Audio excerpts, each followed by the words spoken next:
Halo para viewer, selamat datang di XY Stories. Banyak sekali jenis pekerjaan yang ada di dunia ini, mulai dari yang ringan sampai yang berat. Mungkin banyak ya proses pekerjaan yang sudah sering kita lihat. Tapi guys, apa kalian pernah melihat proses penurunan jangkar kapal? Dan apakah kalian juga pernah melihat pesawat mengisi bahan bakar? Kalau belum, tepat banget nih.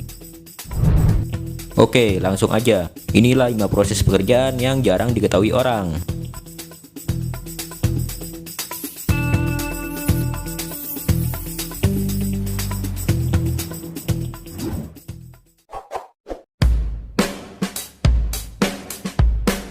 Proses penurunan jangkar kapal. Jangkar kapal adalah alat yang digunakan untuk menambat kapal yang biasanya akan diturunkan ke dasar laut, sungai, atau jenis perairan lainnya. Dengan adanya jangkar pada kapal, memungkinkan kapal agar tidak bisa berpindah posisi akibat dari hembusan angin, gelombang, dan arus air. Kalau lihat proses penurunan jangkar pada kapal kecil, mungkin itu mah udah biasa ya kita lihat. Kalau jangkar pada kapal besar, kalian pernah lihat gak? Nah, saya ada nih video penurunan jangkar kapal besar. Dijamin deh, video ini bikin kalian ngeri lihatnya.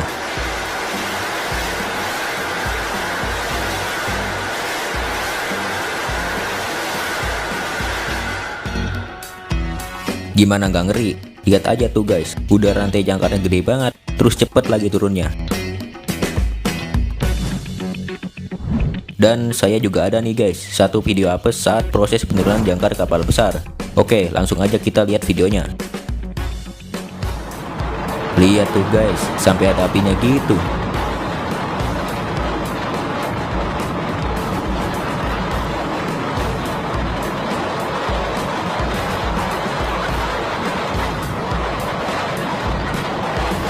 Wow, sampai rantainya putus juga dong. Dan hilang di telan laut. Terus gimana ya nasib kapal itu guys? Proses pengisian bahan bakar pesawat. Kalau kita lihat ngisi bahan bakar motor atau mobil itu mah sudah biasa ya guys, soalnya kita sering melakukannya sendiri. Tapi pernah nggak kalian lihat proses pengisian bahan bakar pesawat? Kalau belum, yuk langsung aja kita lihat. Pertama-tama bensinnya disedot tuh guys dari dalam tanah menggunakan alat. Kemudian selangnya dibawa dan diisi lewat sayap pesawat dong. Nah, di sini ada yang baru tahu nggak kalau ngisi bensin pesawat itu lewat sayap pesawat. Nah, saya ada satu video keren soal ngisi bahan bakar pesawat nih guys. Ternyata bisa juga loh guys ngisi bahan bakar pesawat pas lagi mengudara. Kalian bisa lihat tuh pesawat yang besar atau namanya pesawat tanker mengisi bahan bakar ke pesawat kecil. Pesawat yang mau diisi pun juga harus memposisikan sedemikian rupa agar dapat diisi bahan bakarnya. Wah, gimana? Keren banget kan guys?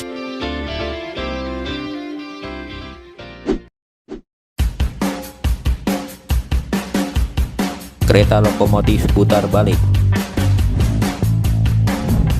Bagi kalian yang sering naik kereta, pernah kepikiran nggak kalau kereta bisa putar balik?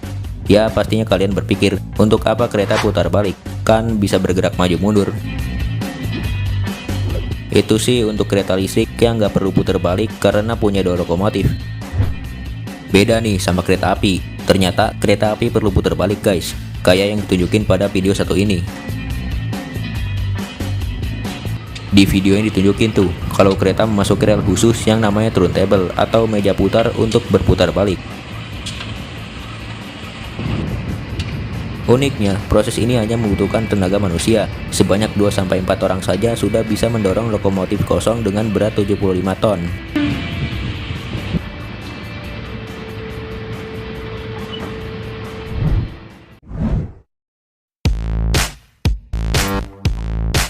Proses pembuatan patung raksasa. Kalau kita bicara soal patung, yang terlintas di otak kalian pasti patung Liberty kan? Walaupun patung Liberty sangat populer, ternyata masih banyak patung lain yang lebih tinggi dari patung Liberty. Seperti patung Garuda Wisnu Kencana di Indonesia, yang memiliki tinggi 121 meter, 28 meter lebih tinggi dari patung Liberty. Nah, kali ini ada nih proses pembuatan patung tertinggi di dunia. Namanya Statue of Unity atau patung persatuan. Saya ada nih video ilustrasi pembangunan patung ini. Oke, langsung aja kita tonton.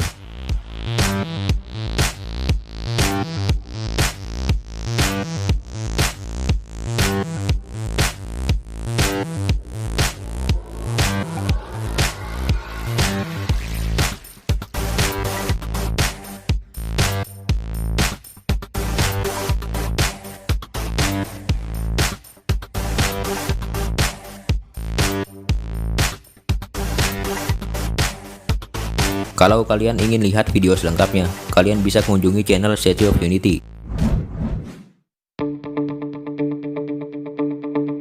Proses pembangunan pondasi bawah laut. Melihat para pekerja membangun pondasi rumah itu sudah biasa. Tapi pernah nggak kalian melihat proses pembuatan pondasi bawah laut? Pondasi ini biasanya digunakan untuk membangun jembatan yang menghubungkan dua pulau, guys. Tentunya untuk membuat jembatan yang besar memerlukan pondasi yang kuat. Sementara di laut kan basah, bagaimana beton bisa kering kalau kena air?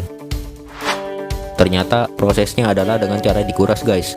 Pertama-tama akan dilakukan proses dewatering, yaitu para pekerja akan menyelam untuk memeriksa kontur tanah di dasar laut atau sungai. Kemudian dipasanglah dinding pembatas untuk mengeringkan lokasi. Dinding itu biasanya berupa tiang pancang yang ditumbuk masuk ke bumi. Setelah itu akan ditimbun menggunakan tanah. Kemudian air yang ada dalam dinding tersebut disedot menggunakan pompa air raksasa. Setelah kering, tanah itu akan digali lagi sampai menemukan tanah yang kuat. Dan barulah pondasi itu dimasukkan ke dalam tanah, guys. Oke, segini dulu pembahasan kita kali ini. Jika kalian suka video ini, jangan lupa kasih like video ini dan di-share juga ya. Oke, see you and stay watching. Bye.